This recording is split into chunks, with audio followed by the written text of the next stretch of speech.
So that's our edge finished out, slightly rounded out. A couple little flaws we're gonna have to touch up. We've got our shape, and it's very, very straight, so we're happy with that. We blocked this out, we learned a couple things. We're still low right here and right here, so we're gonna have to put a bit of fill here and smooth it out.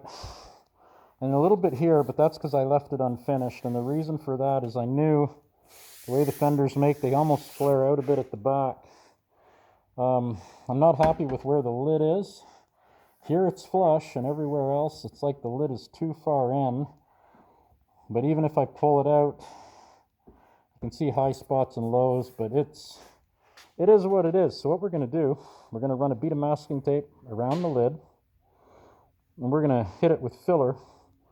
Then we're going to put a little bit of filler here. And we're going to block right across.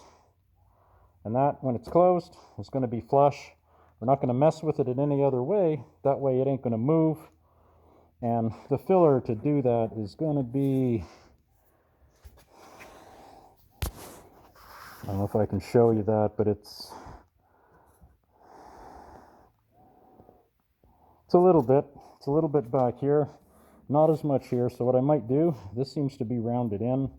I'm going to just twist that a little bit out so there's a little less filler. And then basically, it's also, the bottom is bent this way. So here it's high and the corners are low. So we're going to push that in, peel the corners out, and peel this side out. We're going to play with it a little bit, just so that there's less filler. But we're going to block right across it, and then it'll all look like the same panel.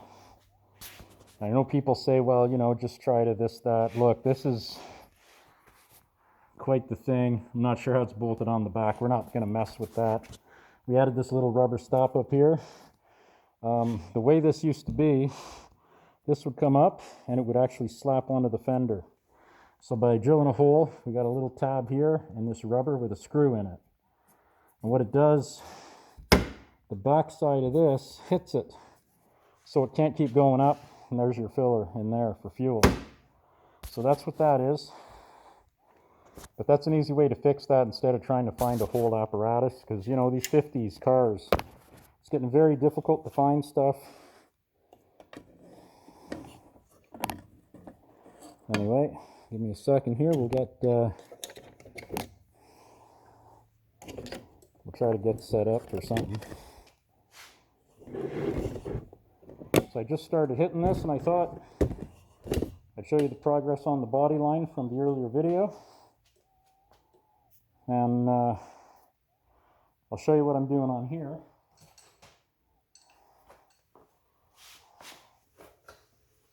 In case you're wondering, I'm setting them on the floor because they're in a pile of Bondo. So they'll be clean before you hit it on the car. Take that off. This is 40 grit. Now I'm not going to use 40 to blend it into the car. We're just going to do that to take most of it down. And when we get to where it starts to cloud, like here you can feel a lip, here you can't. We're not going to hit here no more, but we're going to take it down till we're really close. Then we're going to go 80 and 180. 80 to take it some more, blend it a little, and then with 180, we'll blend this right into the car.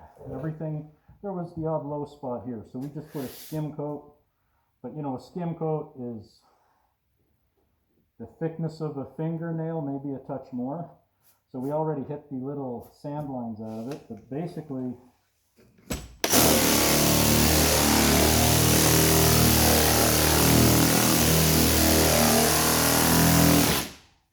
we're going to avoid here because you can see through the filler a little bit. All we're doing is staying on top of the filler. We're not trying to gouge any of this. Now, this all has sand marks in it. It's not perfect because this whole thing was boarded. But here we had low spots and things we didn't like. We had to refix this line up here and continue. So as we see light spots, we'll slow down. But it's important to keep moving it. So if you come here, you keep growing bigger and bigger, because you never want to stop in the same place and create a ditch. I'm putting a little pressure here, less on the front. And then as that starts to smoothen out, I'll use the same pressure. Now when I say pressure, it's like very little. It's just let the machine wait sit on the car and do the work. You can control it this way, that way a little, but you know, you never push in because you're just going to eat and warp and bend and it won't be smooth.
And as long as we stop in different places, keep going up and down, you shouldn't get too many of these because you might make it straight this way. You don't want to create ripples this way. And of course, when we hand block this, we're going to crisscross a little more, but this is just really rough. And again, we're just staying on top of the filler. You see the scratches. You're going to hit a little bit, but we don't want to do that everywhere and then have to repair, you know, 40 grit scratches. So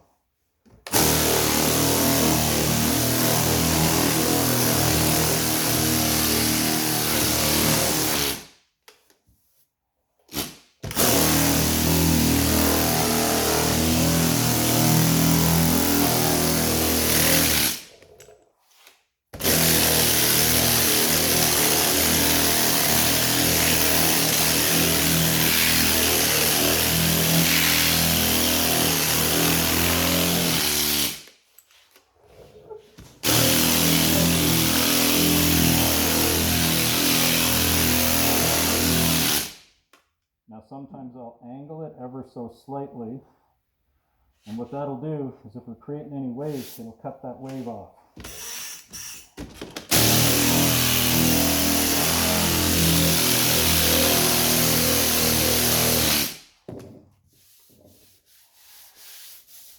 Now if you went to school to learn this, I have no idea what they told you because that's not the way I got into this at all, but you got to find what works for you. I can only show you what kind of works for me.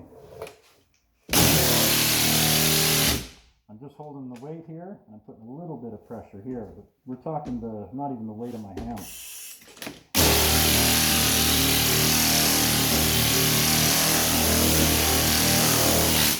The fender actually comes and rounds in, and right here it's kind of convexed out.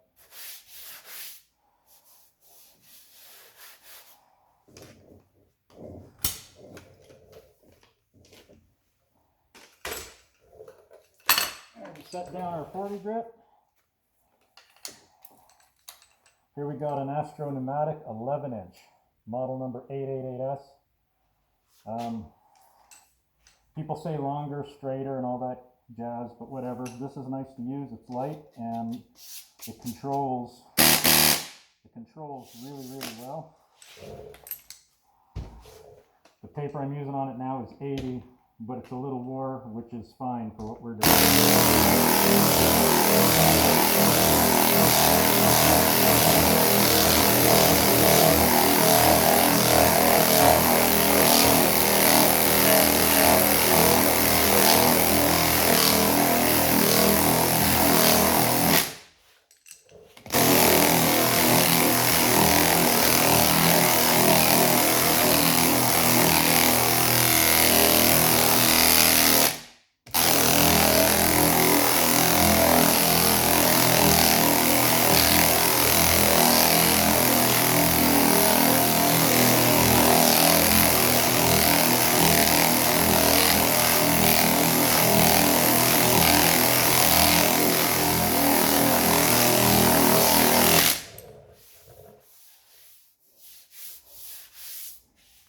Now, I'm blending it a little bit here, but it's still a little high, but that's okay. With 80, we still don't need to cut right down. There's places where it's just about cut down. Down here, we'll refine by hand to get in here. But then here I can feel there's quite a lip, but you can't just cut this off, so you want to, now that this is a little bit close to being feathered, that's as far as we go with our 80. We're going to concentrate on here and overshoot a little bit to cut this down, but you want to cut it all even.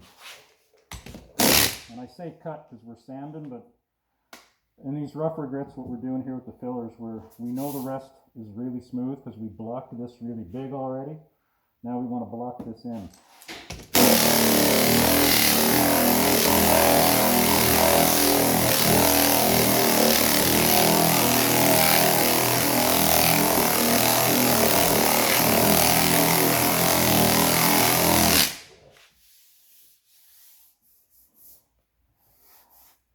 Again, by hand down here will do. I have to touch that up a bit. Getting pretty close, and then I'll slowly start moving up.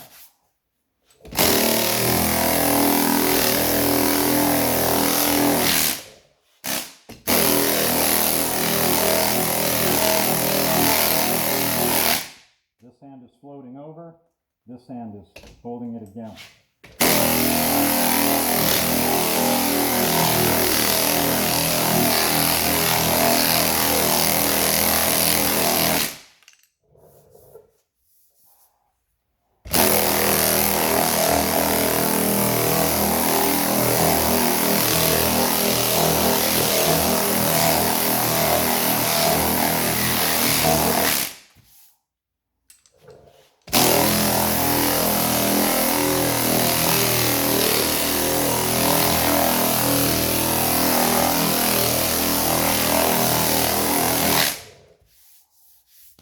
We don't have to stop when we see this because there was highs and lows.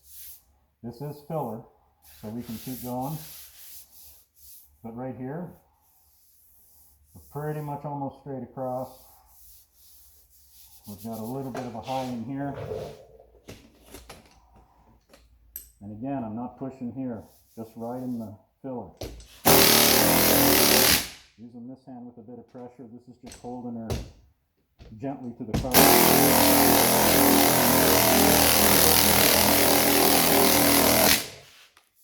Now I left a little bit here.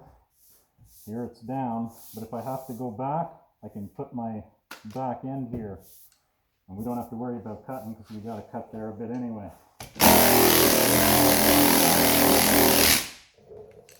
We're going to get to where we have too small an area. We got to be a little bit gentle.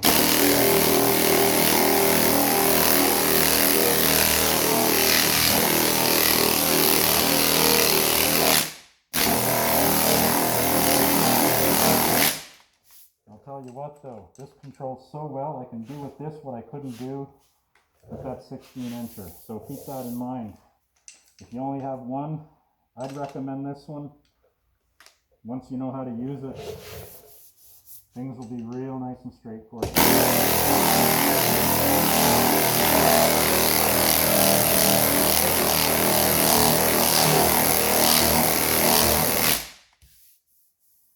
I'm at the end, which is why I just wanted to feather that out.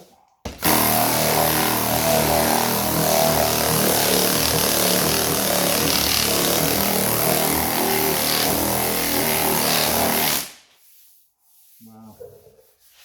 It's coming. And again, I'm not going all the way down to perfect. I'm going down to where it feels like it just needs a little more, because we are going to finish this out by hand.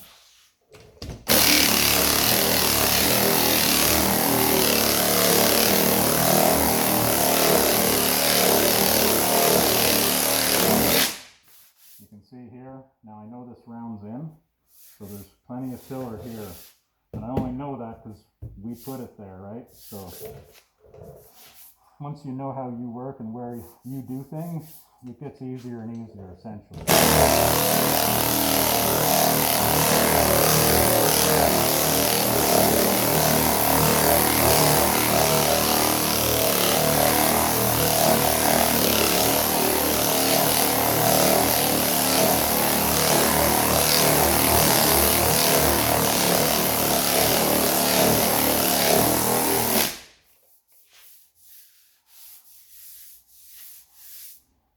see all this. You can't feel it, with the exception of where we may have almost broke through here. When we do this here a little bit by hand, that'll all go away, and then with our high build primers, we can block that away. It's gone. That's beautiful. Now I gotta just go from about here up, but I'm gonna go by hand now and do this by hand. Couple of Durablocks. Yeah, that'll Durablock out. But yeah, basically now I could do 80.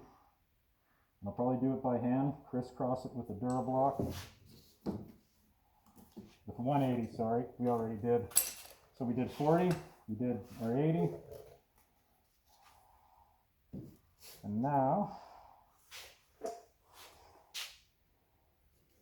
assuming I can find the block that I'm missing, which is weird because I haven't gone anywhere. But you know how it is in the shop. So there we got our 80.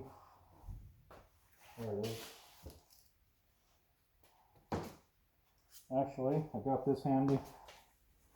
Just to prove to you we actually use these. There's 120 on this. So that'll cut it down a little farther.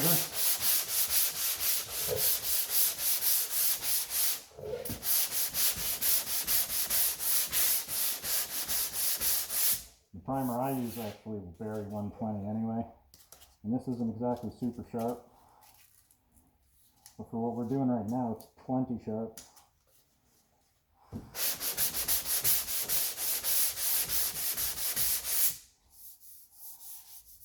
Got a little low right here, but our primer will take care of that. And that's the thing, you gotta kind of know when to stop and not keep going.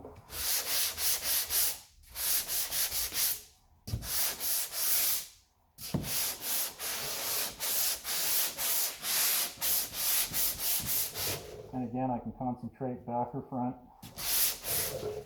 But when I say that, I'm doing that very little because you want to float everything.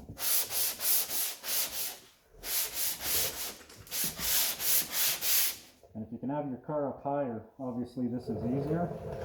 We're on jack stands, but I have it at a height where it's a little hard here, but the top is, you know, you don't want to go too far. If you can afford it, a little lift that sits under the car, one of those 4-footers,